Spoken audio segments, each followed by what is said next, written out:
Hi hello നമസ്കാരം. അപ്പം ഇന്നൊരു പുതിയ OTT അപ്ഡേഷനായിട്ട് വന്നേക്കാണ്. ഇന്ന് ആഗസ്റ്റ് 20 ശ്രീനാരായണ ഗുരു ജയന്തിയാണ്. ഇന്നൊരു ദിവസമായിട്ടും ചൊവ്വാഴ്ചയാണ് OTT അപ്ഡേഷൻ ഉണ്ട്. കുഞ്ചാക്കോബനും സുരാജ് വെഞ്ഞാറും കൂടെ അഭിനയിച്ച ഗിർ എന്ന സിനിമയുടെ OTT അപ്ഡേഷനാണ് വന്നേക്കുന്നത്. എസ്ര ഫെയിം JK സംവിധാനം ചെയ്ത ഈ ചിത്രം നടൻ ആര്യയാണ് സഹനിർമ്മാതാവ്. നമ്മുടെ നടൻ ആര്യ തന്നെ തമിഴ് നടനാവട്ടോ. അതുകൊണ്ട് വീട്ടിൽ കൊടുത്തേക്കുന്നത് ചിത്രം ഇന്ന് ഇപ്പോൾ ഒരു കുറച്ച് നേരം മുതൽ ഡിസ്നി+ ഹോട്ട്സ്റ്റാറിൽ സ്ട്രീം ചെയ്യാൻ തുടങ്ങിയിട്ടുണ്ട്. പിന്നെ കുഞ്ചാക്കോബൻ അവതരിപ്പിച്ച റെജിമോൻ നാടാരുടെ കഥയാണ് ഗിർ എന്ന സിനിമ പറയണത്.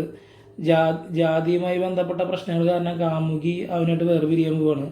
അപ്പോൾ ആകെ വിഷമിച്ച് നിരാശയിൽ അവൻ മദ്യം കഴിച്ചിട്ട് മൃഗശാലയ്ക്ക് കിടക്കണം. അതായത് സിംഹക്കുട്ടിക്ക് നമ്മൾ ട്രെയിനിലൊക്കെ ഉണ്ടാവില്ല, സിംഹക്കുട്ടിൽ അകപ്പെടുകയാണ്. അതിൻ്റെ മറുവശത്ത് തന്നെ സ്വന്തം പ്രശ്നങ്ങൾ കൈകാര്യം ചെയ്യുന്ന മൃഗശാല ജീവനക്കാരനായ ഹരിദാസ് നായർ റെജിമോൻ്റെ ജീവൻ രക്ഷിക്കാൻ ശ്രമിക്കുകയും, ഹരിദാസ് നായർ എന്ന് പറയുന്നത് അത് സുരാജാണ്, അവനോടൊപ്പം അകപ്പെടുകയും ചെയ്യുന്നു. പ്രാദേശിക മാധ്യമങ്ങൾ എന്ത് ന്യൂസ് കിട്ടിയാലും അത് പകർത്താൻ വേണ്ടി ഓടി വരുന്ന പോലെ പ്രാദേശിക മാധ്യമങ്ങൾ മുഴുവൻ സംഭവങ്ങളും കവർ ചെയ്തുകൊണ്ട് തമാശ രൂപേണ സിംഹത്തിൽ നിന്ന് രക്ഷപ്പെടാൻ ഇരുവരും ശ്രമിക്കുന്നതാണ് ഈ സിനിമയായിട്ടും കഥയായിട്ട് മുന്നോട്ട് പോണത്.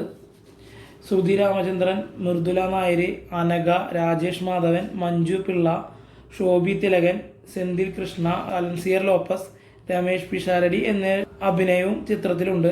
2018 തിരുവനന്തപുരം മൃഗശാലയിൽ നിന്ന് രക്ഷപ്പെട്ട സിംഹത്തിൻ്റെ യഥാർത്ഥ കഥയെ ആസ്പദമാക്കി ചിത്രത്തിൻ്റെ നിരൂപകരിൽ നിന്നും, അതായത് 2018 തിരുവനന്തപുരം മൃഗശാലയിൽ രക്ഷപ്പെട്ട സിംഹത്തിൻ്റെ യഥാർത്ഥ കഥയെ ആസ്പദമാക്കിയിട്ടുള്ള സിനിമയാണ്. ഇതിനെ ഒരു അത്ര വലിയ ഹിറ്റായിട്ടൊന്നുമില്ല, ഒരു മീഡിയം റെസ്പോൺസൊക്കെയാണ് കിട്ടിയേക്കുന്നത്.